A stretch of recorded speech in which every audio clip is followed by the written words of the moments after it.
Buenas tardes a todos. En primer lugar, quiero agradecer vuestra asistencia. Sé que es un día muy difícil el Barça Madrid, venir a una charla cultural es muy complicado. Afortunadamente, algunos no somos futboleros y nos da un poco igual, pero comprendo lo difícil que puede ser a veces asistir a este tipo de charlas o mesas redondas. Bueno, en segundo lugar, quiero agradecer especialmente la presencia aquí de los concejallos de Vilariño y Castelo Doval, que están aquí representados por sus tenientes alcaldes respectivos. Muchas gracias por estar aquí. Quiero agradecer también, a continuación, a todos los ponentes por las facilidades que nos han dado para organizar todo esto y ya han soportado incluso la organización, que en algunos momentos ha sido un poco desastrosa y que soy yo todo el culpable. También quiero deciros que falta aquí una persona. En el programa habéis visto que estaban 4 personas. La persona que falta es la directora general de Medio Ambiente, de Conservación de la Naturaleza, y ella había confirmado que iba a estar aquí hasta la semana pasada, pero al parecer un problema personal pues ha impedido que ella estuviera aquí. Intentamos por todos los medios que alguien de la Consellería estuviera presente. Pensábamos que era muy importante pensamos que era necesario que estuviera aquí alguien de la Consellería, pero no hemos conseguido en toda la semana que alguien viniese. Nos parece una pena porque realmente creemos que la Junta debería estar en este foro para dar su opinión, pero bueno, es lo que hay. Quiero deciros que hemos hecho todo lo que hemos podido para que alguien de la Consellería estuviera aquí. Quiero agradecer en primer lugar a Nieves Amado, la presidenta de nuestra asociación, arqueóloga, historiadora. Hasta donde yo sé, desde luego ella ha hecho el único estudio histórico y patrimonial del Invernadeiro, y hoy nos va a presentar una síntesis.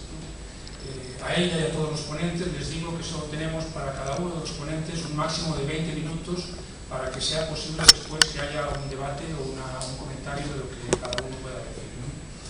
En segundo lugar, también quiero agradecer a Valeria Paul, al que conocí circunstancialmente hace unos meses en una andaina por Trevinca, y que fue una de las sorpresas más grandes que he tenido en los últimos meses, creo yo.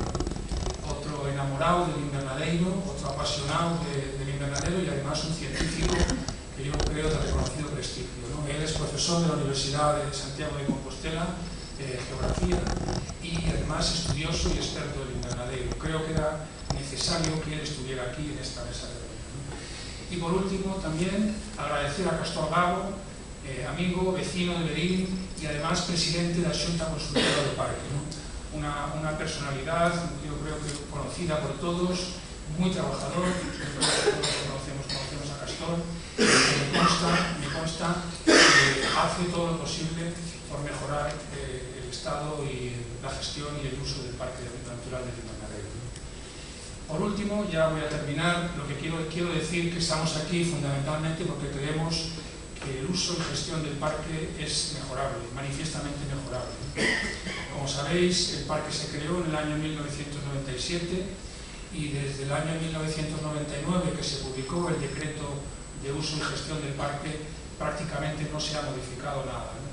Es un parque natural que tiene más de casi 6.000 hectáreas y que tiene un uso absolutamente restrictivo. Yo no conozco ningún otro parque natural de España que tenga tantas restricciones para su uso.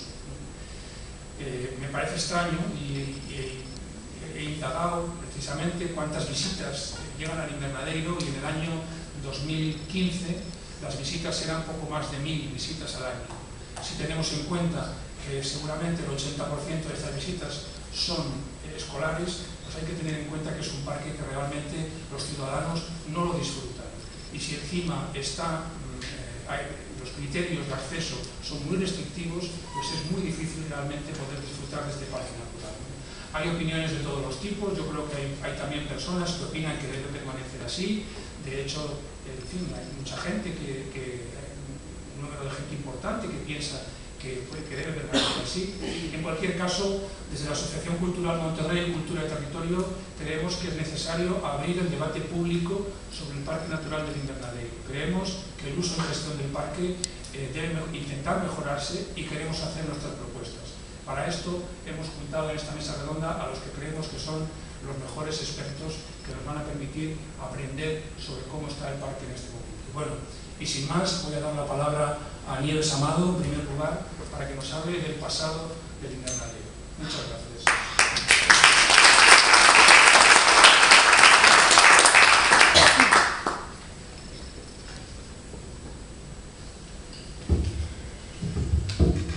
Gracias, Fernando. Bueno, o meu traballo sobre o invernadeiro, a verdad que creo que deu moi bons resultados, é un traballo bastante amplio, pero que, usando unha expresión galega, vou a ter que ir a uña de cabalo, porque en tan pouco tempo non me dá tempo de expoñer todo o que quería.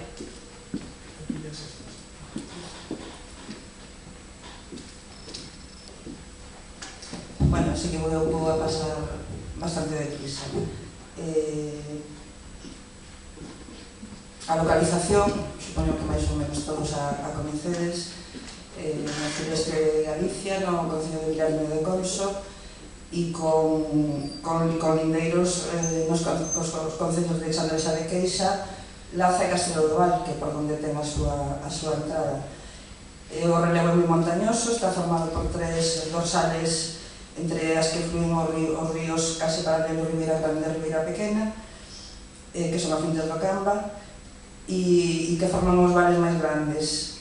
Despois afluen a eles outros regatos chamados corgas. O espazo destaca por a súa riqueza faunística, botánica e o enorme interese xeomorfolóxico e paisaxístico. Pero quero recalcar que tamén o valor histórico é excepcional, pois constitúe tanto no que as formas de propiedade se refire, como os aproveitamentos e explotación nel desenvolvidas, un caso único na historia do monte galego. Quero dicir que cando eu cheguei ao invernadeiro naide sabía nada de historia, todo o mundo pensaba que era unha finca que pertenceu ao conde de Monterrey, o patrimonio construído estaba totalmente invisibilizado e sigo estando, é dicir, o único que vemos cando chegamos ali son os barracóns de papelera, pero hai moito máis e ten moita máis historia por detrás.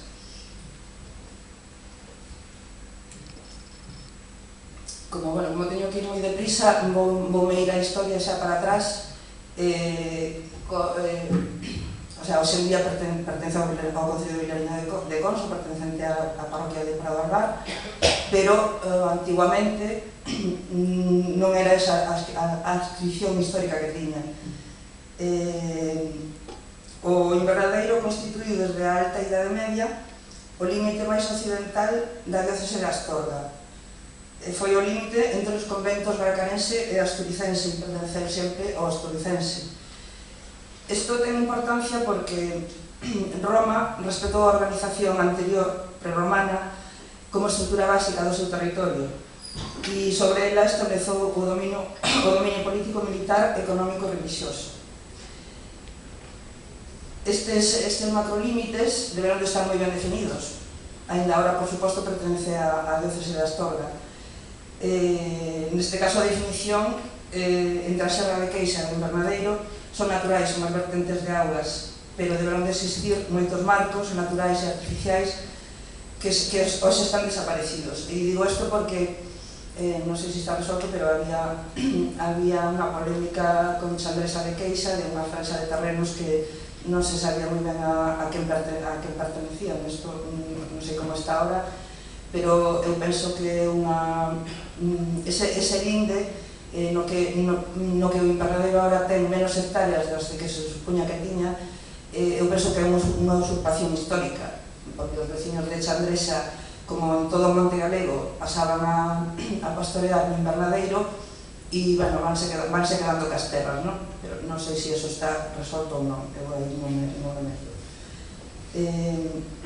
Nas idades media e moderna, o Invernadeiro pertencía territorialmente ao conto de Prado Albar, terra de Valdeconso, provincia de Ourense, Reino de Galicia e diócese de Astorga. Foi un territorio fronteirizo, posto que as veciñas terras de Viana do Bolo pertenceron hasta o século XVIII á provincia de Valladolid. Este feito deu lugar a moitas loitas nesta franxa entre a nobreza leonesa e os pequenos nobres galegos pola expansión territorial hacia Galicia. Temos documentados os enfrontamentos no Valdeconso entre os Cadórniga e os condes de Benavente polos dereitos de pastos, portazgos, montazgos e señorío jurisdiccional. Mesmo García Díaz de Cadórniga, despois falaremos del porque foi o primeiro dono do Invernadeiro, foi morto no Invernadeiro nun enfrontamento con Rodrigo Alonso Pimentel, conde de Benavente, a finais do século XV. O nome que máis se repite na documentación e que constituiu a máis notable identificación territorial é a terra de Valdeconso. Logo pasou a chamar solo Valdeconso, ata o século XX. A terra de Valdeconso comprendía xeográficamente a case totalidade do actual concello de Vilariño de Conso, se exceptuamos a feligresía de Veigas de Camba. Dentro das terras había outras circunscripcións menores chamadas cotos, sabedes, que foron células básicas de goberno local. Na terra de Valdeconso había varios cotos, entre eles o de Prado Albar, o que sempre estivo adscrito ao Invernadeiro. Na idade moderna, a partir do XVI, consolidase outra distribución do territorio, que son os señoríos jurisdiccionais, que poden ser eclesiásticos ou laicos según estén detentados pola Iglesia ou pola nobreza e fidalguía laica. A xurisdicción de Conso ocupou a antiga terra de Valdeconso, engadíndolle o termo de Veigas de Camba. Nun principio, esta xurisdicción estivo inteira en mans dos Cadórniga, que detentaban tamén mediante foros, compras ou doacións outras terras do Oriente ourensán. Esta xurisdicción dividiuse logo entre dúas ramas da mesma familia, dando lugar á xurisdicción de Conso, que no século XVIII era do Marqués de Castelar, e a xurisdicción de Sabuguido, que pertencía señorialmente ao morgado da Mezquita, sempre máis dos Cadórniga. Esta última xurisdicción estaba formada polos povos de Sabuguido, entre Cinsa, San Mamede de Drada e Prado Albar. Esta foi a organización territorial das terras de Conso ata o final do antigo réxime, que se pode dar por rematado coa abolición dos señoríos nas Cortes de Cádiz, como sabedes, en 1812, e posteriormente coa abolición dos foros. Despois entramos xa no que é a finca e, bueno, vamos cos nomes que tiña e como se denominaba antigamente. Os nomes non difiren do actual, só que había, bueno, está escrito con outras grafías, con B, con Y e tal, e aparecen distintamente na documentación como Sierra, Monte ou Montes del Invernadeiro. En 1753, no Cadastro de Ensenada, dice que está comprendida no término de Prado Albar e compónse de 12.200 ferrados, que linda polo oeste co termo de Parado Albar, polo norte ca Serra de Queixa, polo oeste con Camba de Carambo, que Camba de Laza, e polo sur con Campo de Cerros. No século XVI contamos coa primeira descripción da estrutura interna da finca, que se dividía en 4 montes chamados ermos, que eran términos demarcados como invernadero, e eran cos topónimos Río de Abelá, Val de Figueiro, Veiga de Meda e Siollo. No século XVII a demarcación consiste nos 7 montes del invernadero, que se chaman Aldea de Siollo, Veiga de Meda, Río de Abelá, Val de Figueiro, La Ramallosa, Pojo de Mogos e Val Cabreiro. Todos estes topónimos conservanse na actualidade, excepto de Aldea de Siollo, que se perdeu, e que aparece por última vez a principios do XVIII. Logo, o invernadeiro contou con vixianza de gardas, ao menos desde o século XVI, data na que aparece un documento con nomeamento de gardas maiores e menores, e do que se infire que non é a primeira vez. Este feito corrobora unha vez máis a propiedade privada e a unidade territorial da finca en máis dunha soa familia dende os tempos medievais. Este costume de contar con gardería para a vixianza de lindeiros, caza e pesca furtivas e a aprehensión de ganados intrusos mantívose hasta o século XX, incluso coa explotación de papelera española. Actualmente sigue vigente cos asentes forestais. E agora vamos ca propiedade. Vou a pasar un pouco de largo, como decía. Moita xente pensaba que o invernadeiro pertenceu aos condes de Monterrey, non é verdade, nunca pertenceu a Monterrey. Hai unha primeira etapa, temos documentación desde o século XIV da propiedade do invernadeiro. Como vedes nesta tabla, primeiro aparece Alfonso XI, rei de Castela e León, que lle doa a don Pedro Fernández de Castro, que é da casa de Lemos, de Monforte de Lemos. Despois, a partir das guerras entre Pedro I e Enrique II, no que gana Enrique II, por as mercedes enriqueñas, Enrique II cede o invernadeiro a Juan Alfonso de Sanabria. Aquí hai unha serie de personaxes desta familia de Sanabria, que nese momento formaba parte de Galicia, e, siguen sempre hai algún propietario menor que por herdanza ou por compra, pero que son poucos anos. E pasamos aos Cadorniga. Non sei se recoñecedes este pazo, é un pazo espectacular que está na Mezquita, nas Fieiras. Este é o solar dos Cadorniga. Este pazo, que ten a data de 1400, non me acordo ben agora, 1470 ou por aí na portada do pazo, foi construído por García Díaz de Cadorniga e foi o solar da súa linaxe, digamos.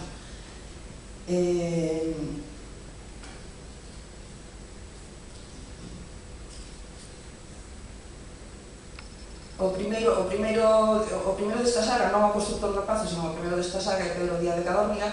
Tamén vos sonará a moitos que son historiadores ou que vos interesa a historia, sonaramos os Cadorniga de Ourense, que foron os que tiraron o obispo ao Pozo Meimón, o obispo de Ourense. Pero esa é outra rama desta familia, é dicir, supónse que teñen o mesmo orixen, pero non teñen nada que ver.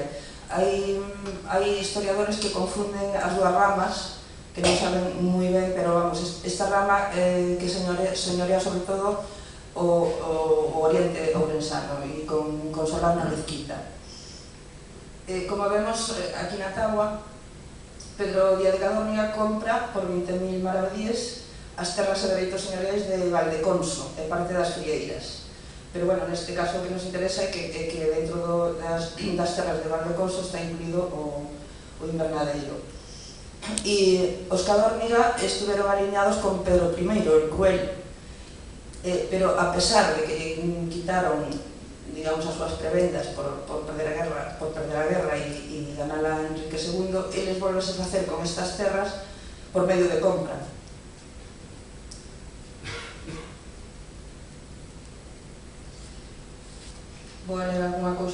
dos Cadórniga, que non as sei de memoria, que estén aquí máis ou menos escrito. Por exemplo, que a memoria oral das frieiras e Conso non lembra o apelido dos Cadórniga, senón a Casa de Láncara. De feito, este pazo é conocido como Pazo de Láncara. Sendo creencia popular que o Pazo da Mezquita era da Casa de Láncara por ser os últimos que detentaron a propiedade e que facían valer este título sobre os demais. Isto é debido á política matrimonial dos señores da Mezquita. Logo, teño aquí descrito que esta familia non lle foi nada doado conservar a propiedade do invernadeiro. No século XV, as aspiracións de expansión territorial dos condes de Benavente, que eran señores de Viana do Bolo, Milmanta e Allariz, deron lugar a moitos documentos de recursos, prohibicións, pleitos e sentencias contra os condes, por usurpación de gandos, portados, alcabalas, etc. As sentencias dos pleitos entre os Cadórniga e os condes de Benavente foron favorables aos Cadórniga, pero García Díaz de Cadórniga pagou estes enfrontamentos que a súa vida, como dixemos, precisamente no invernadeiro. Esta familia detenta a propiedade do invernadeiro desde o século XV ao século XX. E no século XV é cando realmente estamos seguros de que é unha única finca de propiedade privada que dura 5 séculos en máis da mesma familia, hasta o século XX. Por medio de Ricardo Bermúdez de Castro, cara 1910, que é o último descendente desta familia, vende Ricardo Bermúdez de Castro, que son os do Pazo de Mariñán tamén. É dicir, estes señores tiñan o señorío de Láncara, o señorío de Conso, o señorío da Mezquita, o Pazo de Mariñán e outras moitas propiedades en toda Galicia. Pois, como decía, Ricardo Bermúdez de Castro, en 1910, vende a don Antonino González da Rúa a finca que posuíra durante 5 séculos e que tantos pleitos sobre a propiedade lle custara. En 1930, unhos industriais aragoneses navarros compran a finca ata a súa venda a papelera española. Aquí puxen algún dos sucesores que xa levan outros apelidos como Sarmienta, Losada, pero son da familia dos Cadórniga, que tiña que constituíu un morgado. É dicir que, por exemplo, o invernadeiro era herdanza desta familia sempre para o fillo maior, que era o que heredaba o morgado da familia con as propiedades principales.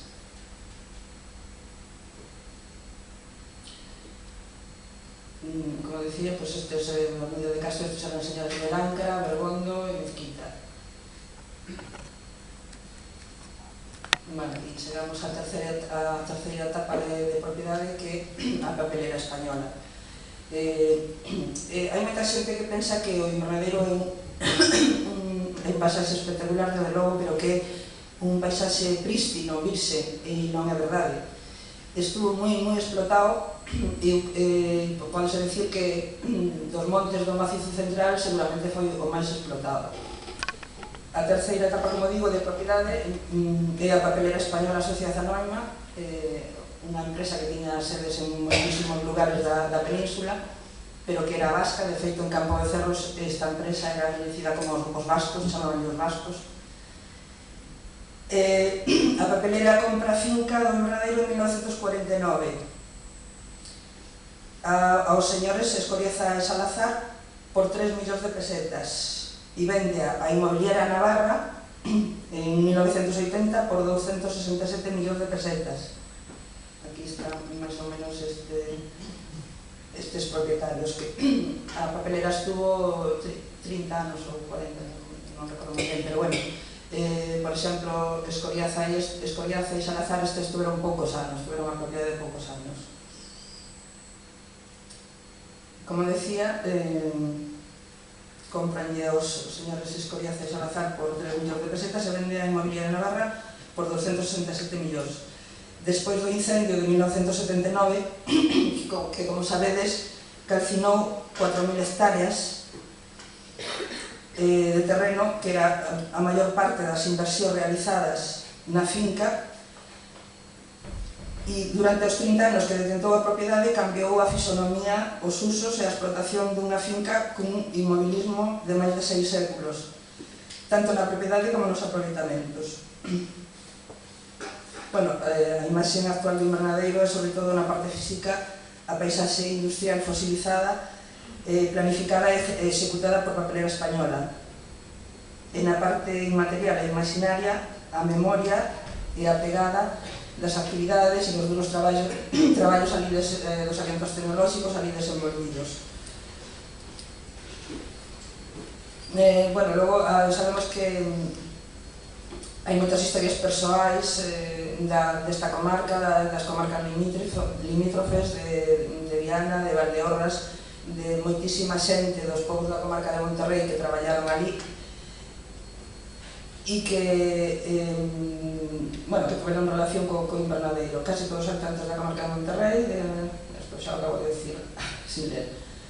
Ya ves, 2 minutos. Bueno, pues sí, bueno, aquí Nicolás María Urgoitis Movilla é o fundador de Papelera Española, era vasco, aquí están as fotos estas do papel higiénico que era un dos produtos máis coñecidos da Papelera Española, e pasou xa os resultados da intervención que fixen eu, que foi por unha parte unha investigación histórica bastante profunda no Arquivo Histórico Provincial de Ourense e un traballo de campo tamén bastante profundo que me axudaron bastante os gardas forestais e logo moita xente de Campo de Cerros e dos povos limítrofes que me explicaron toda a memoria oral e todo o que se conservaba. Non encontrei xacementos arqueolóxicos, pero sí moito patrimonio construído etnográfico.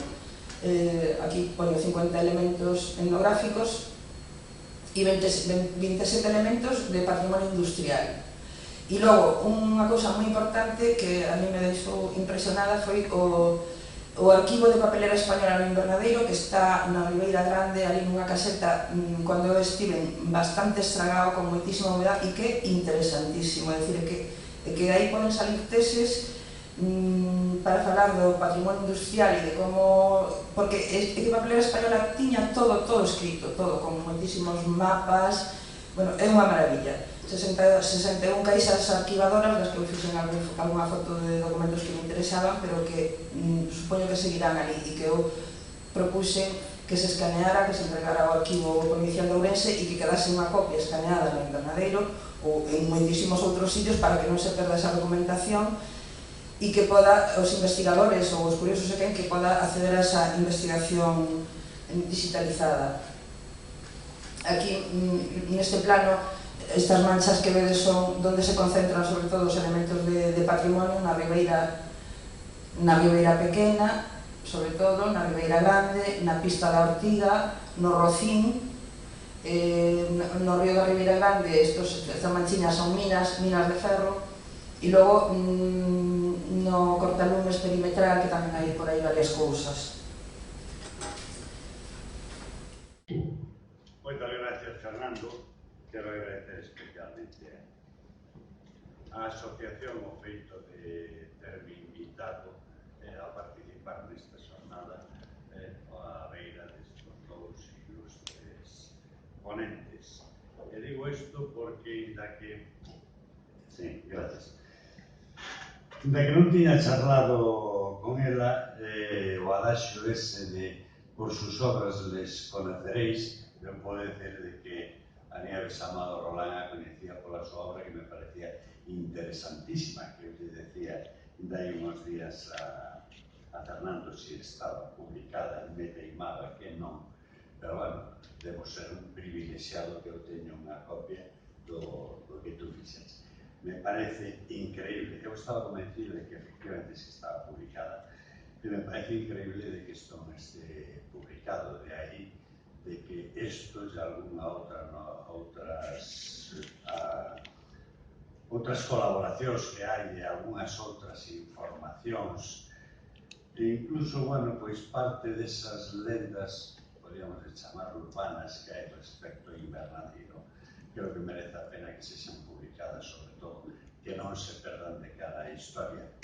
un pouco ligando con isto, eu non sei se Nieves ten coñecemento de que por Berín corría un bulo alá polos anos 40, así, cando comprou papelera, de que a perda da propiedade por parte dos Cadórniga que fora alá, pois, máis ou menos onde está documentada a venda aos señores de la Rúa, pero que fora porque había perdido nunha partida no casino de Berín a súa propiedade.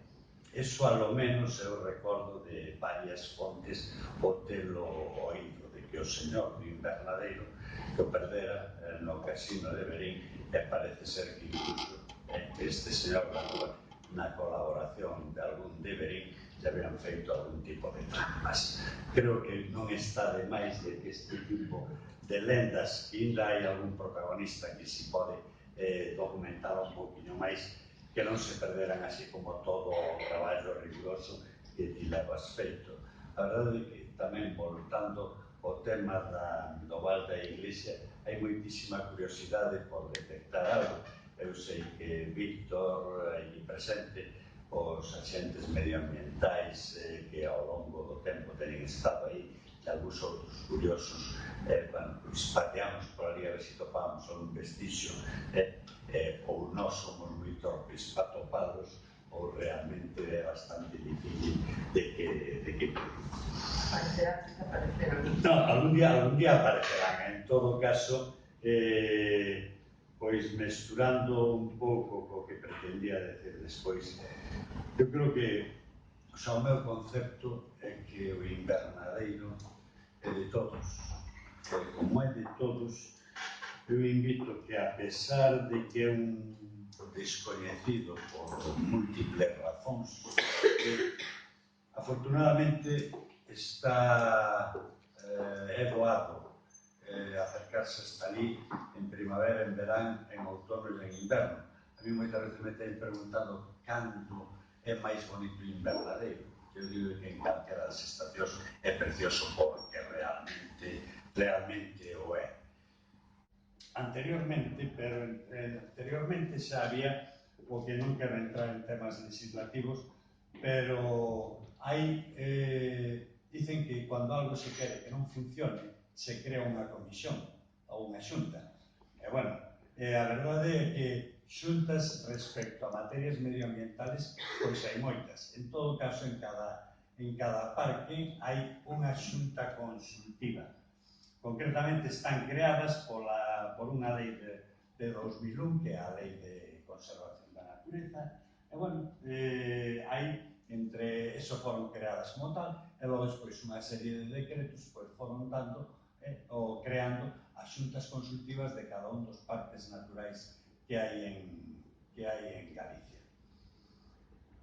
A función desta xunta consultiva, o sea, así como de presidente sona rembombante, o de xunta consultiva, bueno, pois xa vai aclarando un pouco cuáles son as nosas funcións. Exclusivamente consultivas.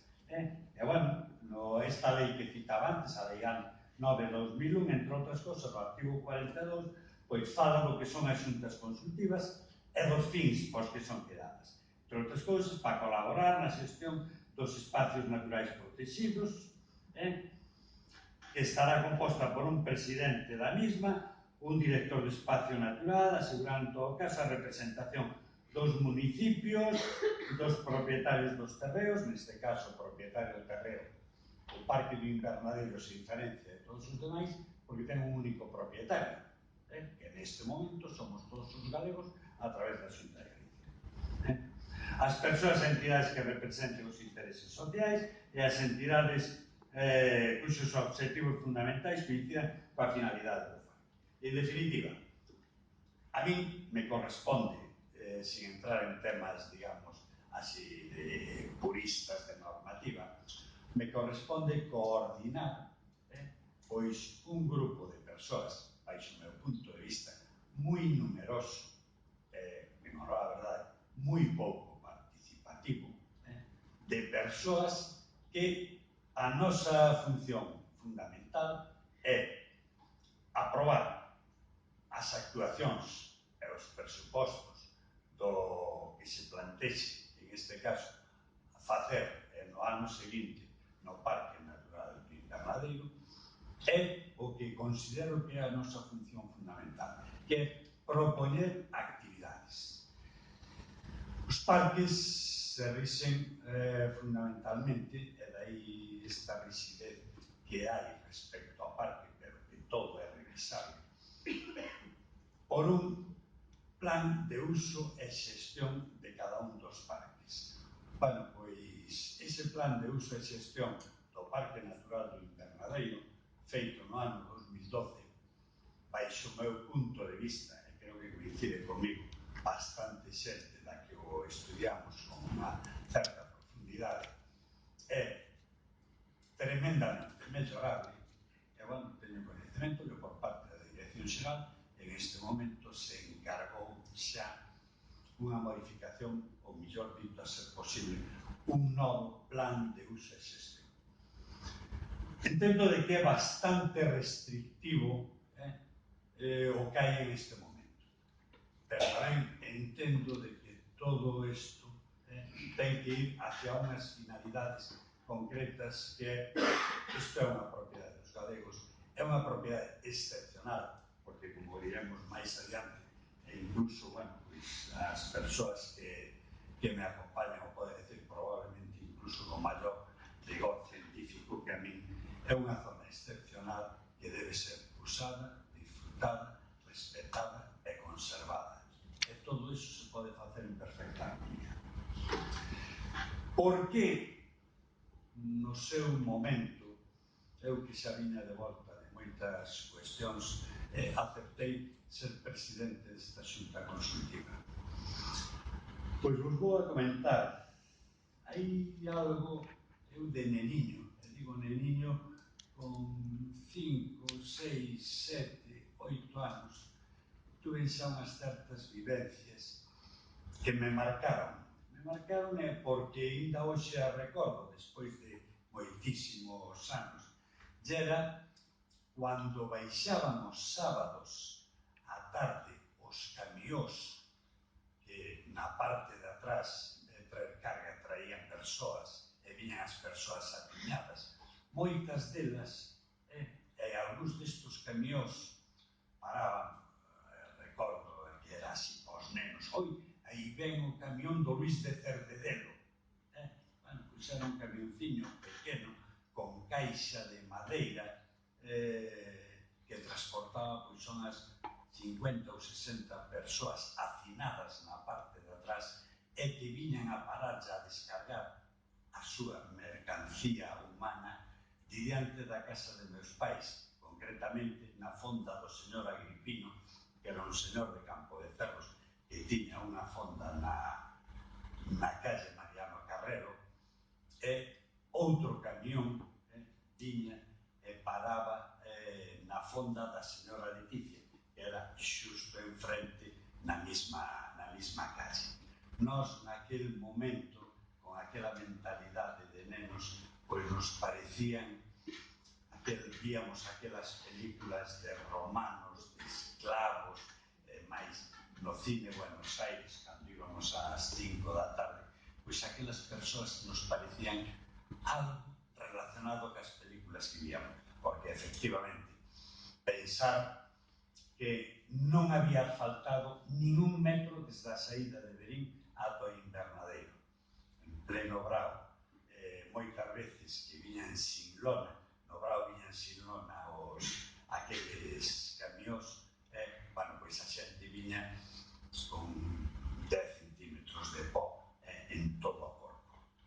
Eu recordo cando se baixaban dos camións, petaban no peito, parecía que non era casi unha satisfacción de chegar, só que era poderse sacudir todo o pó que traían desos 40 e tantos kilómetros de pistas naqueles camións, pois eso, da posguerra española, que non sei o tempo que les levaría, pero en todo caso les levaría como mínimo 4 ou 5 horas vir desde o Invernadeiro hasta ali, hasta a fonda do señor Agripino. Iso, aquilo me deixou marcado xa un pouco o halo do que era pois o misterio que rodea o invernadeiro. E logo, outra das cousas que xa pois acabou de inxectarme ese síndrome do que vos falaba anteriormente do invernadeiro é que aló polo ano 1988, estando como funcionario de xefe do Servicio de Concentración Parcelaria en Ourense, me encargaron facer o proxecto do actual acceso ao invernadeiro, do actual acceso desde a Ribeira Pequena a Ribeira Grande, e máis a rehabilitación, o sea, a constitución, me podo atribuir o nome da Aula da Natureza, porque así denominei eu o proxecto, a Aula da Natureza que actualmente existe no Parque na Ribeira Grande. Quizáis cando mo plantexaron, oye, tes que, al menos me preguntaron se eu quería facer, dixeron, tes que facer estes dos proxectos, os proxectos nunha certa entidade económica, me los asignaron e tal. Yo, ao principio, pois, ademais do traballo que eu tiña, tampouco me gustou demasiado, pero despois, en canto empecé a ir por ali e tal, vos podo decir de que, independentemente de que o traballo collín con moitísimo interés, pero recordo a primeira impresión das primeiras fotos que fixen, tal como estaban aqueles barracós o sea, que son actualmente a Aula da Natureza, a min me recordaban o que eu tiña leído e o que eu tiña visto dos campos de concentración nazis. Techados de zinc, paredes tremendamente anchas, aquelas literas que despois eu me empeñei en que foran conservadas e reparadas un pouco polo tema da historia, que son as que actualmente están ali. Pero moitos montós de palla, donde a xente dormía, e incluso alguna muller que chegou a parir. E logo despois aquele economato donde o queixón do touciño era tremendamente grande, queixón de xamón non había, touciño, bacalao, garbanzos e pouco máis.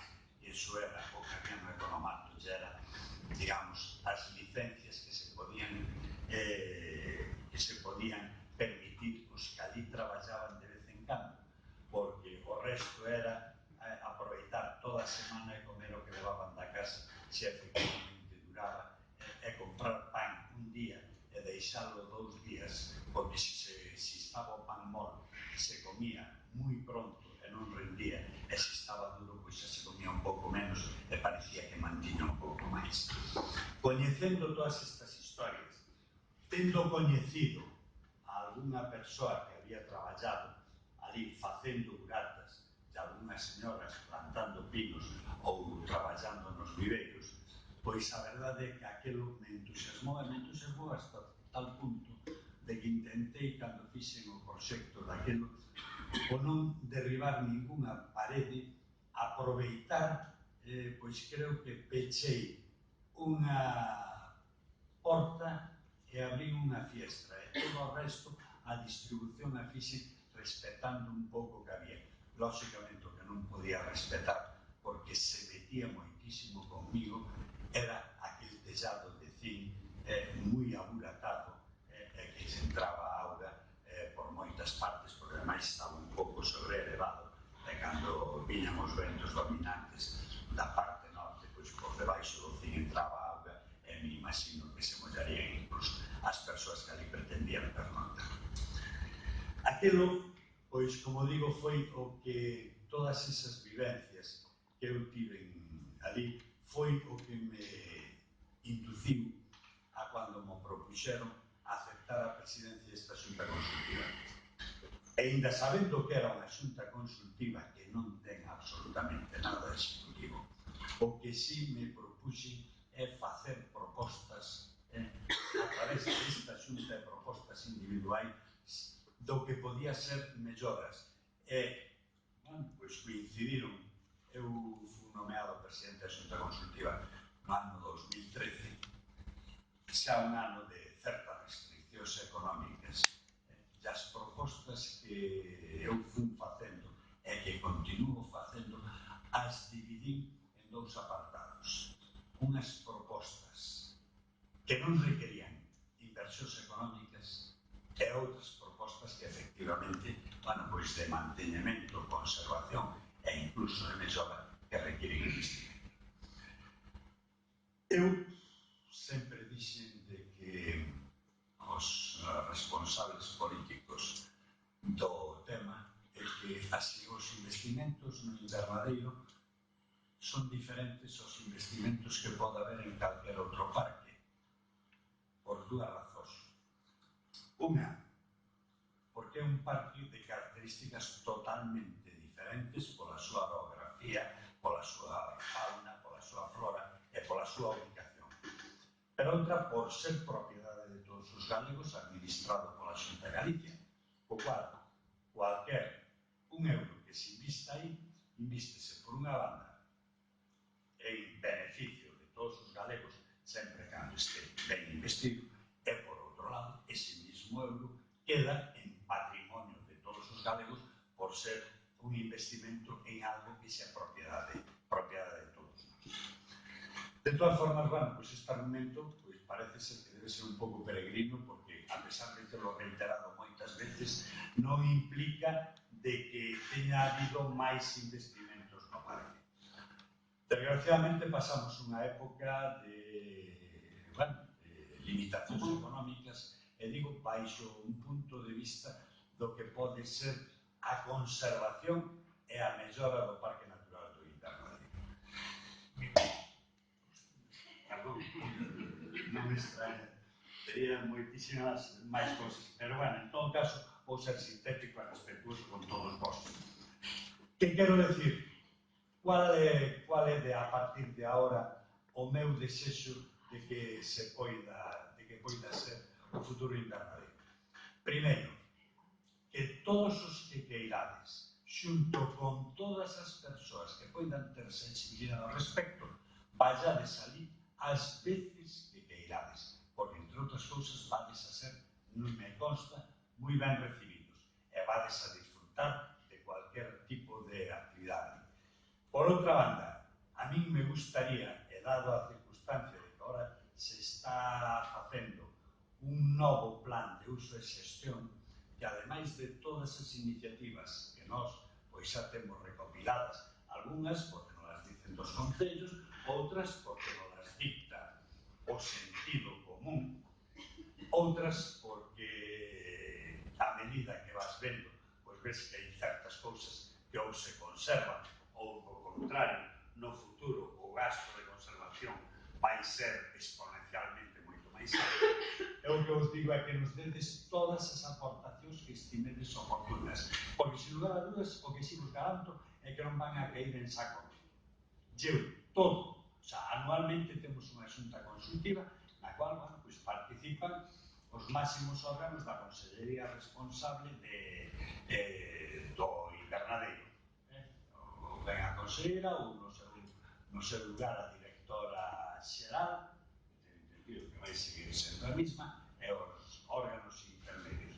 A eles facemos todas estas propostas.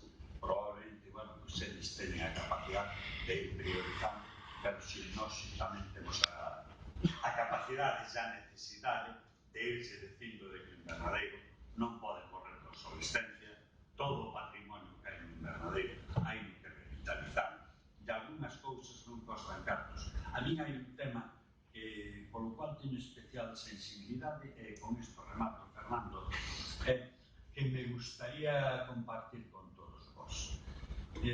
Dicen que detrás das persoas sempre quedan obras, feitos ou... A mí sempre me gustou que quedaran elementos vivos. Os elementos vivos que poden chegar a centenarios pois son as árbores, fundamentalmente, que no invernadeiro, pois, entre outras cousas, hai que cambiar parte do que fixo Papelera, non porque Papelera o fixo mal, sino porque Papelera o fixo con unha perspectiva que neste momento non é a perspectiva que ten que ter o parque. Entón, a mí me gustaría, é unha proposta que vos fago, a mí me gustaría plantar que cada persoa que este interesada polo invernadeiro, que sufra ese síndrome ou ese virus do síndrome do invernadeiro, que plante un árbore no invernadeiro, un árbore das autóctonas ali, que se poñan en funcionamento aqueles viveiros para que as persoas que queiran perdurar máis aló do que pode ser a nosa vida natural, que plante un árbore no invernadeiro e que a teñan geolocalizada, o sea, que teñan o seu diploma de haber participado, digamos, na mesura invernadeiro. Iso é unha iniciativa que costa pouco e que me gustaría que todos os presentes, na medida do posible, pois participares nela. Me gustaría decirvos tamén máis cousas, en todo caso estou a vosa disposición, disculpademe o coñazo, moitísimas gracias. Yo creo que es estudioso y tiene muchos trabajos publicados sobre el invernadero y apasionado del invernadero. Muchas gracias, Valeria. Boa tarde a todos e a todas, grazas Fernando por convidarme. A primeira cosa que vos queria dicir basicamente é agradecer pois a vosa convida, compartir con vos, estou alucinado, que xa 40 persoas, non sei que facía movilización tendes, pero é forte, a tarde do derbi, non? Pois que esteamos aquí 40 persoas con ganas de falar e de debater sobre o invernadeiro, que me parece moi sano. Isto non pasa normalmente nunca en Galicia, o cal é un desastre e eu creo que hoxe pois está moi ben que mobilicemos, ou movilicedes, vaya, porque o mérito é voso, 40 persoas. Segunda cousa, só me coñece un pouco Fernando, e coñeceme en circunstancias moi extrañas, que foi ascendendo a Trevinca ainda hai uns meses. Son bastante crítico, decir, o que vou dicir é crítico, e se alguén lle doe, pois, en fin, non seguramente podedes que tomar como un ataque persoal, ningún de vos, e que vos sentides directamente aludidos ou aludidas, pero sí que considero que, en tanto que profesor universitario, págame precisamente para eso, é dicir, págame pois para desenvolver espírito crítico e para decir as cosas como penso que debesen ser. E como a pregunta que me fixeron é en relación ao futuro, pois vou falar de futuro. Vou falar un pouco de pasado, pero sobre todo bastante de o modelo actual e como creo que se debería mellorar. E insisto, creo que pode sentirse soar moi acrítico, pero é a miña perspectiva, debatible, eu sempre acepto que me podo equivocar, acepto que equivoco moitísimas veces, pero o que creo que entendades é que a miña postura. A miña postura como xeógrafo, sou profesor de xeografía, ordenación do territorio, que do que me dedico profesionalmente desde hai moitos anos, e polo tanto vou vos falar neste sentido, non? Esta foto é desta primavera, xusto antes de que saísen pois ainda as follas nas árbores no corgo para min máis interesante, espectacular, non? Que desde, efectivamente, onde está xusto o plan glaciado Augacenza ou Asenza, o nome que teña, porque nunca souben exactamente como hai que dicir, porque nos mapas aparecen hasta 5 formas distintas deste lugar, porque xa non sei que nome darlle, pero en todo caso parece un lugar máis espectacular, non? E este mesmo lugar foi que fotografiei desde abaixo no ano 2000, que foi a primeira vez que fui, non? Por tanto, este lugar e este son o mesmo, pero un desde a perspectiva de abaixo, outro desde a perspectiva de arriba, non? Desde o Seixo, desde a zona alta do Seixo, o outro é desde arriba. Por que estive en no ano 2000? Pois por isto, as miñas prácticas de cuarto de carreira fixen no invernadeiro, o cal non me contedes por qué, porque eu tampouco sei, pero resulta que aparecín no invernadeiro en cuarto de carreira, como está en catalán, eu doutoreime en Barcelona, fixen un mapa xeomorfolóxico do invernadeiro, pero non vos vou falar de xeomorfoloxía, de feito, sería un tema moi interesante, pero non quero ir por aquí, quero ir moito máis mirando para o futuro. En todo caso, isto está tamén outra parte, outra investigación feita, pois que non se coñece, que está encima da mesa.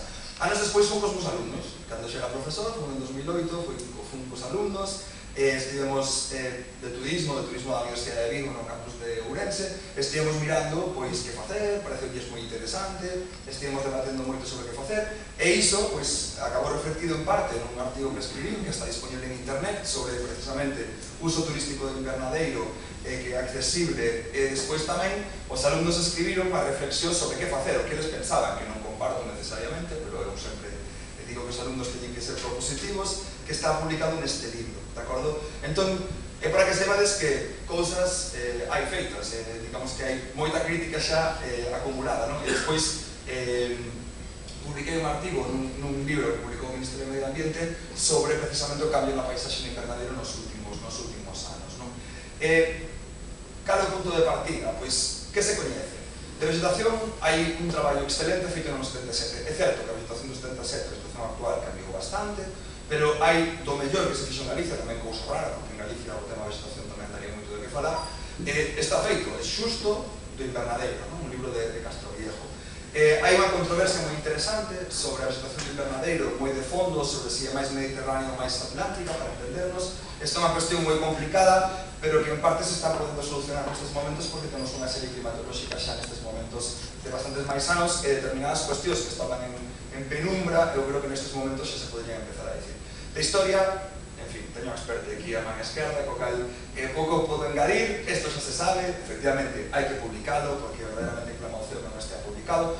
E de xeomorfoloxía investigamos, de feito de unha tese doctoral da parte máis ao norte de Queixa dos anos 80, nos fixemos a investigación da parte sur digamos, da Serra de Queixa, que sería o invernadeiro, como vos dixen, pois hai uns prácticamente xa 20 anos, pero en fin, todo isto está feito. Eu, de que vou falar agora? Vou falar de como está funcionando a conservación da natureza, de por que se protexeu, aquí insisto que vou tocar seguramente fibra sensible, pero agora se viñen. O turismo, si é verdade que temos un potencial e as expectativas non se están cumplindo, o que dixo o poeta Luis Cernuda, non? Se hai unha realidade e un desexo, pois imos ver como funciona isto, e despois a ordenación do territorio. Quen se beneficia desa protección? E a mí é un tema que me preocupa especialmente, porque non estamos precisamente no medio de California, senón que isto é a parte oriental da provincia de Ourense, con problemas descoñecidos, e é unha lástima que estea ese parque natural ali e que pareza que está ali como podría estar no medio da superficie da Lúa ou de Marte. E creo que é moi importante que pensemos como se incide isto no territorio, que beneficio saca o territorio, etc. Por tanto, vou falar disto, porque intúo que de vegetación, de historia, de xeomorfoloxía, son cosas xa sabidas. A mí a polémica é o que me interesa, por lo tanto vou falar de cara ao futuro. De que vos vou falar? Dunha paisaxe mítica, como se xerou unha imaxe da paisaxe do invernadeiro mítica, e como se contrapuxo esa paisaxe mítica xa que a realidade hai moitas décadas, e esta frase non é miña. Que facer co invernadeiro? Unha pataca quente. Isto dixen alguén, que non vou citar quen é a persoa, porque, en fin, se pegar das fontes, pero gustoume moito, porque me parece que é moi interesante de como foi o debate nos anos 80 e 90 sobre o que pasou no invernadeiro, non? Unha pataca quente, que non sabía que facer con ela, parece ser, por lo menos polo que me explicou esa persoa. A inercia do modelo decidiuse algo no 90, e seguimos igual, xa non 97, senón no 90, é dicir, levamos nestes momentos 26 anos, prácticamente toda a miña vida, co mesmo modelo. É dicir, un laissez-faire, como dirían os franceses, en que non cambia nada. Isto parece esa peli, non se veis, desde o día da marmota, que todos os anos hai a marmota e un ten que repetir a marmota, pois o invernadeiro a marmota galega, todo igual. Un intento de cambio que creo que houve no final dos anos 2000, descoñecía os cambios últimos, isto é cultura miña, porque eu estou paralizado en cando traballei no invernadeiro, que foi en uns 4 ou 5 anos, por tanto non sei o que pasou os últimos anos, pero sí que sei que houve un intento de cambio, vou falar de que se dixo nese momento, por o que apareceu en prensa, porque non teño demasiado máis, pero sí que houve unhas ideas, e voume plantear agora, que facer co invernadeiro con esa pataca quente agora, que é o que eu faría, e que creo que, insisto, podemos debater con máximo respeto, porque estou para iso.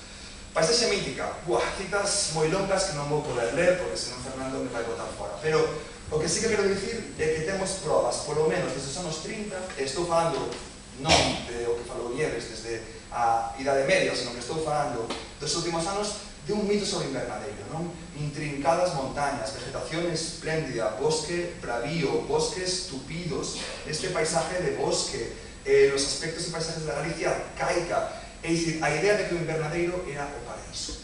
Isto recóllese en libros de xeografía, estou falando de libros de xeografía dos anos 30, dos anos 40, dos anos 60, de que o invernadeiro era o paraíso. E isto vai aparecendo, aparece moito. Esta idea de paisaxe mito, un lugar mítico dentro de Galicia, Valle de Grandes Castañas, anuncia los grandes bosques solitarios del invernadeiro. Unha imaxe moi interesante que se vai repetindo.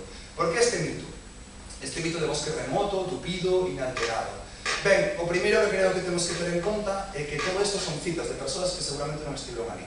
É dicir, que se van lendo uns cos outros e van reproducindo o mito. Desde o seu cómodo despacho de Santiago de Compostela, desde o seu cómodo despacho de Madrid, etc. E pronto van reproducindo un mito sen estar no invernadeiro, cal ten, digamos, bastante mérito, non? Pero isto foi aparecendo. E isto é moi normal en xeografía. De feito, xeógrafos, eu sempre digo, excepto os que patean, ou os que pateamos, ou que intento patear, digamos que o resto, en verdad, somos vendedores de enciclopedias. Explicamos o que hai sen ir, non? Actualmente é un pouco mellor porque hai Google Earth, entón un pode ver a través das imaxes que hai. Pero para entendernos, no pasado non había Google Earth, e un dicía que os mellores bosques de Galicia estaban no invernadeiro. E despois hai algúns sentidos últimos, porque algún sitio teño que aparecer.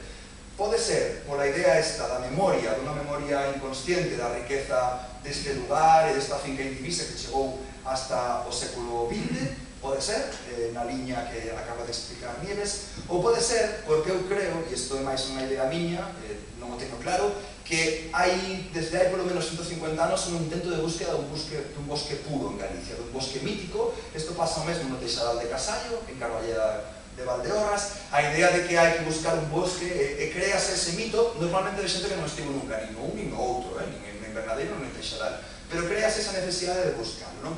Non estou dicindo con eso, e isto é moi importante, que este lugar non teña valor, o que estou dicindo é que se creou un mito, que había un mito circulando sobre o Invernadeiro, porque paisaxe e territorio non son o mesmo, é dicir, o que hai na realidade e o que é a paisaxe, a imaxe sobre a paisaxe, en moitas ocasións non coinciden, e despois porque hai moitos países que xeran bosques míticos. A ver se vos pensades que Robin Hood estivo no medio do deserto do Sáhara, non? Robin Hood asociouse a un bosque, Guillermo Tell asociouse a un bosque, é dicir, todo o mundo ten o seu bosque, non? E isto forma parte da memoria colectiva e sempre se crea, e en moitas ocasións ese bosque é moito máis do que se dio, e por tanto crease ese mito.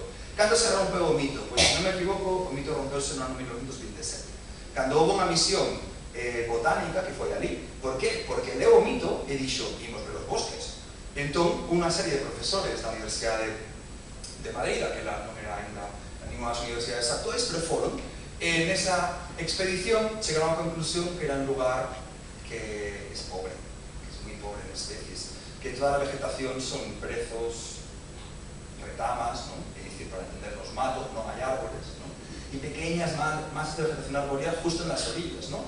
A idea de que as queimas da xente, as queimas que documentan Nieves, esas queimas seguían se facendo nos anos 20, que seguramente seguían se facendo moito máis por adiante, e, por lo tanto, provocaba unha mísera vegetación, non? Isto é o contrario do mito. O mito estaba dicindo que era o mellor bosque de Galicia, tupido, fantástico, bravío, maravilloso, e resulta que, cando alguén vai ali, di que é mísero, non? Aplica ese adxetivo. E di, non, que non creemos todos a la existencia de grandes bosques en tiempos non moi lejanos. Eu creo que sí que é dubidoso, eu creo que non había grandes bosques en tiempos moi lejanos, pero bueno, lo atestiguan suficientes reliquias de los mismos, pero los seculares bosques del invernadero non merecen hoy el puesto que todavía conservan en las descripciones de esta región. Claro, non merecen o posto, pero seguiron, porque os mitos están para eso, para seguir, aínda que a realidade sexa distinta, non? Precisamente por eso son mitos e por eso son lendas. Por tanto, o invernadero ten un lugar no imaginario colectivo desde hai polo menos un século. Seguramente desde antes, pero polo menos desde hai un século. Pero imos a pataca quente, No ano 49, explicou no Nieves, compra a papelera española e fai unha repoboación enorme, sobre todo de pinos silvestris. En os 39, 30 anos despois, hai un lume como a catedral. No 84, compra a Xunta, e por tanto convertese en patrimonio público. Ben, este proceso xa o falamos, e agora imos empezar a interpretar. No decreto 74-85, que é o primeiro decreto, se non me equivoco, sobre esta compra, porque esta compra faise sin unha disposición legal directa que está escrita, declarase refuxio de caza. O cale, raro, porque, insisto que empezou xa guai, é raro porque normalmente en calquera país normal, cando se compra unha finca de 6.000 hectáreas prácticamente, que ten un valor naturalístico importantísimo, o primeiro que se lle ocorre a calquera gobernante é declarado espazo natural protegido. Digamos que isto é o que pasou en calquera país normal de Europa Occidental, por lo menos. E aquí non, aquí declarou o refuxio de caza. Por qué? Non? Pois non o sei, pero teño intuicións que non vou dicir públicamente. Pero a pregunta é un patrimonio público ou é un refuxio cinegético privativo? Isto é moi importante que nos lo plantexemos, porque o mellor é parte non da pataca quente, sino, digamos, do pecado original na xestión actual. Hai a decisión de manter os peches cinegéticos, é unha decisión que se mantén controvertida desde o punto de vista da xestión do espazo, unha decisión controvertida que se mantén nese momento. No ano 89 faise un decreto, que despois hai unha orde que o desenvolve, que se declara espazo natural en réxime de protección xeral. esta figura é unha figura, non diría ilegal, porque se declarou a través dun decreto galego, pero en todo caso alegal, porque non seguía a lei de espazos protegidos de España neses momentos, porque Galicia ainda non a tiña, efectivamente, foi a lei 9/2001. En lugar de coller unha figura da lei española de espazos protegidos, que estaba a disposición da Xunta, a Xunta creou unha figura que é protección xeral. Por que protección xeral se pode facer unha protección especial? Outra vez, un interrogante encima da mesa. En todo caso, no ano 90, xusto a principios do ano 90, dictanse unhas normas de funcionamento do espazo natural dos Montes de Invernadero, que para min son o que aínda hoxe perdura. É dicir, a falta, digamos, de calquera outro cambio de timón, estamos aínda no réxime do 90. É dicir, no que se fixo nesa obra. De acordo? Que para min aínda hoxe determina todo o que hai, ou prácticamente todo o que hai, con matices, como explicaré a continuación. Como xa se dixo, no 97 declarouse Parque Natural, no 99 aprobouse o PORN, raro porque actualmente a Lei 9/2001, primeiro que ten que facer o PORN e despois o Parque Natural, pero a Lei 9/2001 ainda non estaba dictada, por lo tanto fixo primeiro o Parque e despois o PORN, e no 2005 efectivamente crease Xunta Consultiva, a máis tardía de todos os parques. O que outra vez nos pon un interrogante, non? Por que non houve Xunta Consultiva hasta 2005? Eu deixo as preguntas abertas, podemos debatelas despois. En todo caso, para mí esta imaxe é un póster que se difundiu moito por Galicia adiante, é unha imaxe que resume perfectamente cal é a imaxe da Xunta, da xestión deste espazo, non? Que é unha imaxe fundamentalmente de caza maior, ou de especies, digamos, de caza maior, non? Ben, é unha imaxe que foi moi interesante. Esta imaxe ainda está na Facultade de Geografía, é dicir, ainda temos este póster pendurado nun despacho, non meu, pero nun dos despachos dos profesores que teñen esta imaxe. É unha imaxe que creo que é moi persistente, que explica moito que imaxe se tiña dese lugar, etc. Que a importancia da fauna, digo porque se o pondes ao lado dos outros pósteres que se fixeron para os espazos galegos, non tiñan tanta fauna, foi este que se lle puxo tanta fauna. E de feito, é interesante, este era o único póster que se fixo que non era un parque. É dicir, o resto eran parques, pero este fixose sen ser parque, non? No ano 92. Ben, vou a polo eterno laissez-faire. Para mí o eterno laissez-faire está sobre todo en dúas cosas. Pero a primeira é o mecanismo de solicitud previa para os visitantes. Esa necesaria autorización para entrar. E isto dura desde o ano 90. De acordo? Dura desde o ano 90. Desde o ano 97, desde que se declara parque, só é válido para a mitad, porque en verdade agora só se pode entrar a zona de uso público restringido. Por lo tanto, o único que se fixo foi limitar a condición restrictiva ainda máis. É dicir, había unha condición restrictiva que tens que pedir unha autorización previa e agora esa autorización previa só se vale para a mitad do parque, porque outra mitad non podes entrar a gas que sexa por finalidades ou por fins científicos. E isto leva a unha cita da miña compañera de mesa, que me parece moi adecuada, que é unha cita que creo que resume a perfección a percepción que temos todos deste espazo, que é un espazo pechado e elitista, que dice que está pechado, de acordo? E, por lo tanto, esta é unha cita que está aí, encima da mesa, e que para min sempre foi unha cita moi clara sobre ese lugar, non? Dun potencial teórico, porque isto é un potencial a partir dos decretos disponibles de 30.000 visitas anos, nunca daba máis de 3.000 na serie que eu traballei, que foi do 95-2007. Sorprendeume saber que agora estamos baixando deso, é dicir, que agora estamos por debaixo de 3.000, o que xa é a bomba, non? É unha serie moi distinta que existirá isto porque se publicou no 2007 un artigo duns profesores que dicían que había máis visitantes, non sei onde sacaron a serie que eu manexei non era esta, que había moitos máis visitantes e, por lo tanto, non comparto as súas conclusións. Pero as conclusións destes profesores de biología animal, era que os animais do invernadeiro teñen basicamente estrés pola sobrepresencia de visitantes, que eu sinceramente non estou de acordo. Non estudiei as deposicións, por non decir palabras máis feas, dos animais do invernadeiro, que é no que se basea isto, pero non creo que haxa estrés con 1000 persoas o ano ou con 3000, é dicir, non creo que dependa deso. En todo caso digo porque é dos poucos artigos que he publicado sobre invernadeiro, sobre a fauna no invernadeiro, non? E aquí tedes o mapa, o acceso, que te lo perfectamente a través de Castelo do Val, de Campo de Cerros, e simplemente podes marcar as tres zonas, non? Esta é a zona do uso público restringido, que é a que se pode facer a entrada a través deste mecanismo, e protección especial de reserva integral, que son na parte alta da Ribeira Grande e na cabeceira da Ribeira Pequena, pois non se pode entrar nin con ese permiso. Ben, a creación da aula na natureza, pensei que se chama aula da natureza, pero eu vou saber que pensei que se chama aula na natureza, acaba de chamar aula na natureza. A creación produces efectivamente a principios dos anos 90. E desde aquela, non? Marmota, seguimos exactamente igual. Eu non dubido do evidente beneficio didáctico e pedagóxico. Eu teño alumnos meus que me dixeron que estuveron en contacto ca natureza grazas a esa aula, co cal, perfecto. O que pasa que en algún momento haberá que pensar se o único que temos no invernadeiro é eso. Porque claro, é dicir, o invernadeiro bastante máis de sí, que ter só eso, non? E por lo tanto, alén deste beneficio, temos que pensarnos pois que un terzo ou máis, parece ser agora, do fluxo de entrada é eso, é dicir, só ese elemento, e despois que se trata dun fluxo subvencionado. E isto é importante, porque claro, precisamente en tempo de recortes, e estou completamente de acordo, tenemos que pensar si temos que seguir subvencionando só isto en tanto que uso público. Porque eu creo que o mellor hai que facer outro tipo de actuacións e deixar de subvencionar só eso, ou deixar de fomentar só eso a través dos poucos cartos que hai, non? E, por tanto, teño a pregunta aberta. Podemos, precisamente, redireccionar parte destes fondos para outras actividades que non sexan só esas. O plan reitor de autoxestión, non? E isto non sabía que se aprobou en 2013, aprobouse en 2013, non sabía? Eu vin un borrador en 2004. Para min non variaba o modelo, é dicir, facía exactamente o mesmo, o cal seguía ca marmota. Non había ningún tipo de cambio. Eu creo que precisamos, eu creo que non, efectivamente, estou de acordo, si é o mesmo, que supoño que si debe ser o mesmo, creo que non é o mesmo, e eu creo que o modelo tremendamente restrictivo só ten sentido en lugares moi frágiles ou ben ou moi saturados.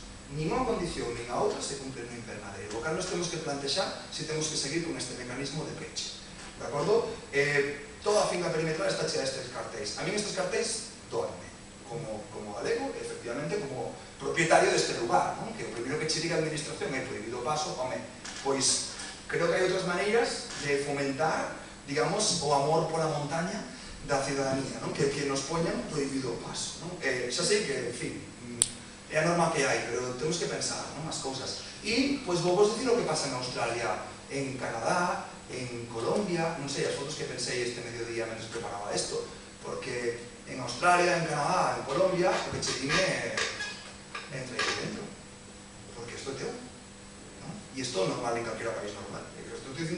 Estou collendo modelos de outros países. Eso sí, en Canadá ou en Australia dixe, paga. Xa sabemos que é teu, pero ademais paga. Eu non estou en contra de facer pagar, non estou nada en contra. O que estou dicindo é que nos tenemos que plantexar si temos que poñer prohibido paso ou envido, porque este é outro lugar. De acordo? E para min é moi importante que pensemos neste debate. Porque non estamos diante dun lugar hiperfrágil. Por certo, por Colombia, que digo un Parque de los Nevados, sí que é un lugar hiperfrágil. Ali hai pumas, o puma é unha especie en peligro, totalmente, e ali hai oso andino, que é un bicho que ninguén viu nos últimos 10 anos, e non se sabe se segue vivo. Eso sí que é un lugar frágil, pero ninguén se lle ocorre no Parque Nacional de los Nevados, que é a parte máis alta de Colombia, dicir, non entres. De acordo? Por lo tanto, non temos osos, por lo menos desde o século XIX, nin temos pumas, non só hai pumas nos Andes, pero para entendernos deberíamos pensar un pouco que facemos con este lugar, non? Insisto, modelos temos, non? E equivo o que apareceu en prensa, porque isto foi o que apareceu en prensa nos anos 2006, 2007, 2008, non? Que foi a idea de crear un parque natural no macizo central. Ante esa perspectiva, que eu non lle chamaría macizo central. Eu debo dicir públicamente que estou moi en contra do nome macizo central, parece horrible. Que é de inspiración francesa, e eu, en fin, o nome de toda a vida foi Queixa San Mamede, pois por que non lle chamamos Queixa San Mamede? Central de que? Da provincia de Ourense? En fin, non lo sei. Cosas a plantexarse. En todo caso, apareceu a idea de facer este parque. Eu non digo nin sí nin non, dicir, isto é un tema que non me compete a mí, porque non me compete a mí. O que sí que quero dicir é que este parque obrigaba a facer unha reflexión, e era que se iba a facer co invernadeiro neste parque, porque claro, se se declaraba un parque que prácticamente rodeaba invernadeiro polo norte e polo oeste na súa totalidade, que rol iba a ter este espazo, non? Pero, quero dicir, encargouse un porro, parece ser, e creo que se rematou, por lo que me dixeron. Onde está? Non o vemos, digo, porque estou a favor de que os cartos que se pagan neste país sexa información pública, é dicir, se se encargan traballos, debésemos coñeceros entre todos, non? Por exemplo, traballo amado, eu non vou contar como conseguín, pero, vaya, en fin, fácil de tomarlo non é. Entón, jolín, son cartos, é un traballo que está moi ben, son cartos que pagamos entre todos, a información debe ser pública, ademais de que isto está obrigado pola Lei de Transparencia das administracións que os datos que se xeran e que se pagan os nosos impostos deben ser públicos.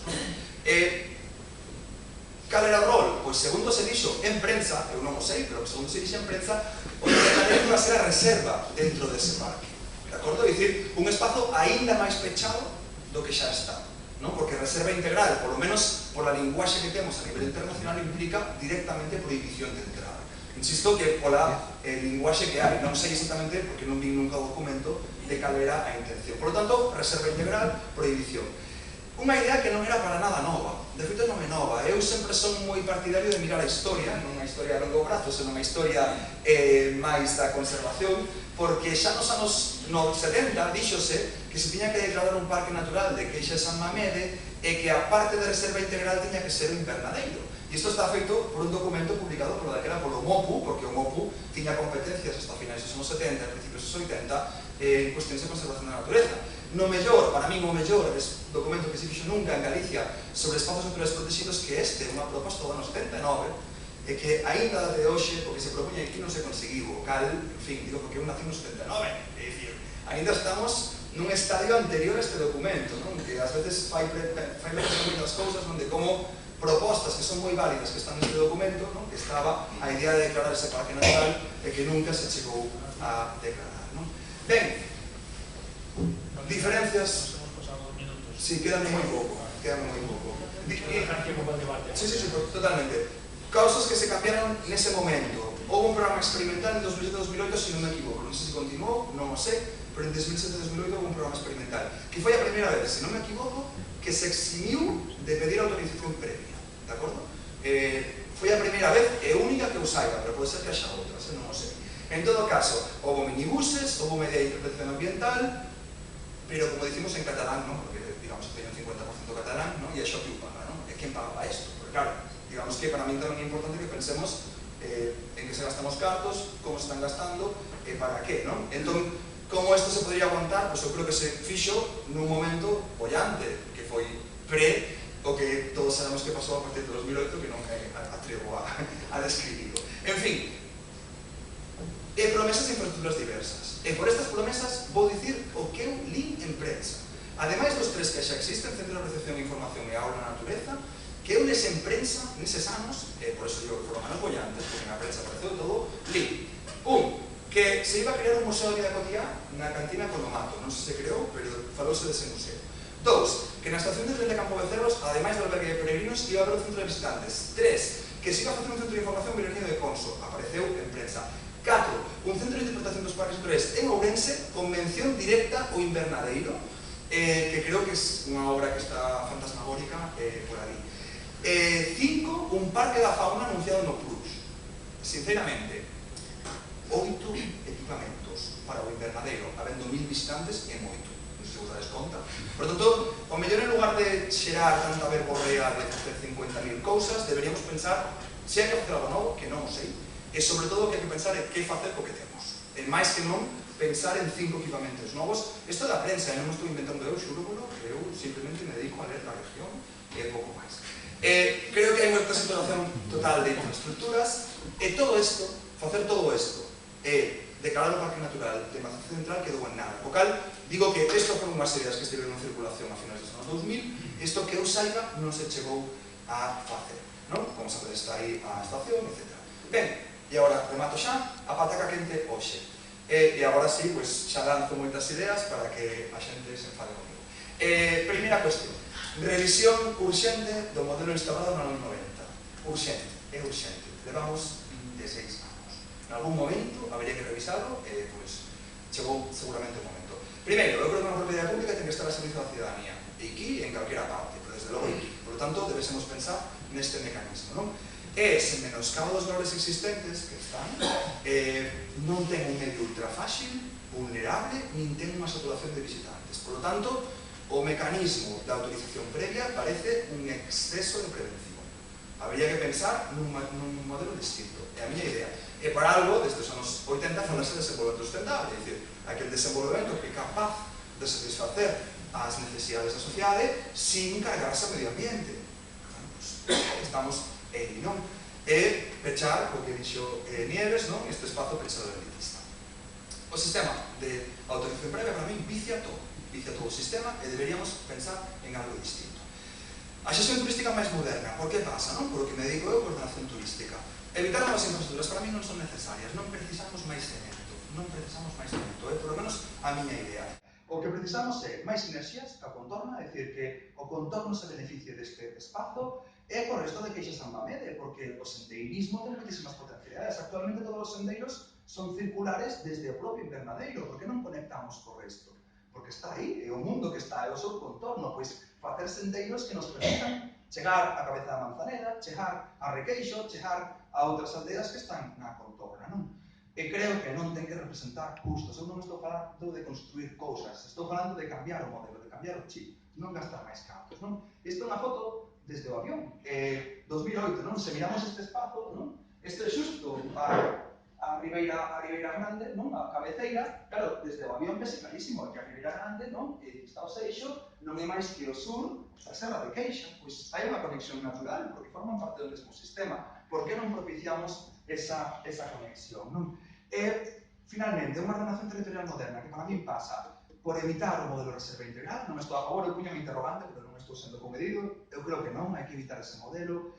Que facemos? Facemos ese parque? Sí, non? Por qué? Se non se fai, que se fai? O de Queixa San Mamede Invernadeiro. O Invernadeiro podría ser unha porta de entrada, en lugar de ser unha reserva integral. O mellor, non o sei. Temas a falar. Creo moito no desenvolvemento, máis que non en planificación dura e restrictiva e impondo prohibicións. Creo que as prohibicións non son boas acompañantes. Creo que hai que revisar o PORN. O Prux en borradores de 2004. Creo que ten un modelo turístico desfasado e simplista. Desfasado porque é do 90. Digamos, de los 26 anos igual, o cal desfasado está. Porque o modelo de xestión forestal para mí está desenfocado. É certo que temos herdanzas de papelera española, pero o Prux creo que é obsesivo co tema dos piñeirais. Eu sei que os piñeirais son pirofíticos, sei que os piñeirais, pero o máis problemático é que teñamos todo a UZ, porque estrictamente a UZ, como algún día arda, en fin, non quero ser malagorreiro, pero a UZ imos flipar, porque efectivamente as 4.000 hectáreas podense quedar en nada. Entón, ou pensamos un pouco que facemos con toda esa superficie a UZ, ou tenemos un problema. O cal eu non creo que a obsesión teña que ser cargarse os piñeiros, porque o Pruxo que dicía, primeiro cortar os piñeiros. Eu non creo que seja máis urxente, se hai que facer algo xestión forestal, non? E eu creo que a nivel patrimonial, pois temos que superar un pouco o clorofilismo, a verdolatría, é dicir, a obsesión por as cuestións ambientais e pensar precisamente no que explicou Nieves, non? Esa xente que viviu ali, esa paisaxe que nos legou, non? Está a foto que descubriu Nieves e a foto actual, non? Pois temos aí un legado, por que non activamos? Por que non pensamos nisto legado histórico, ademais de pensar no valor ambiental? Non parece que só este o valor ambiental, non. Hai moito máis, temos moitísimo máis que contar. O Invernadeiro é riquísimo, ten moitas probas da súa historia, que creo que é un patrimonio que temos que activar, alén dos valores naturais que están, que evidentemente están. Moitas grazas.